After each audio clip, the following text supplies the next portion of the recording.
արտագաղթի ամենախորքային պատճառների թվում ամենահիմնականներից մեկը եղել է արական սեռի զավակին բանակից ուրեմն զինվորական ծառայությունից խուսափելու ինչ-որ հնարավորություն ստեղծելը, սա է հիմնական մոտիվացիաներից մեկը եղել։ Եվ նաև մենք բոլորս էլ, եւ սա վերջին 1 տարվա, 2 տարվա բան չի, 30 տարվա պատմությունա, գիտենք, որ զարտուղի ճանապարհներով եւս արտագաղթը մի միջոց եւ նաև կան այլ զարտուղի ճանապարհներ նույն խնդիրը լուծելու առանց արտագաղթելու, հա, հիվանդություններով կլինի, որևէ կրթությունով կլինի, որևէ կերպ։ Եվ այս խնդիրը հասարակությունն էլ է քաջատեղյակ խնդրին, բոլոր պետական կառույցներն էլ, եւ այս խնդիրը մի թեմա է սա, որի մասին տարիներ շարունակ խոսվել է եւ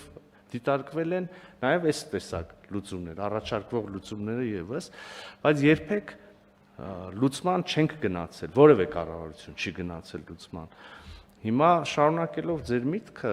գուցե եւ կարգավորումները վերջնական չեն, իդեալական չեն, բայց պետքա կարծում եմ համարձակություն ունենալ եւ փորձել գնալ լուծման, որովհետեւ չլուծելով խնդիրը չի վերացել, այսինքն այնպես չի, որ մենք չենք արել այս կարգավորումները եւ դրանից ինչ որ չգիտեմ, իներցիայով կամ աստիճանաբար խնդիրը մեղմվել է կամ ինչ, ոչ այդ նույն խնդիրը կա, մենք միշտ խոսել ենք եւ բոլորը մշտապես խոսել ենք եւ ոչինչ չենք արել հաշվի առնելով այո զգայունությունը։ Ես միանում եմ ձեր առաջարկին, եկեք փորձենք անենք, հետո կհղկվենք, եթե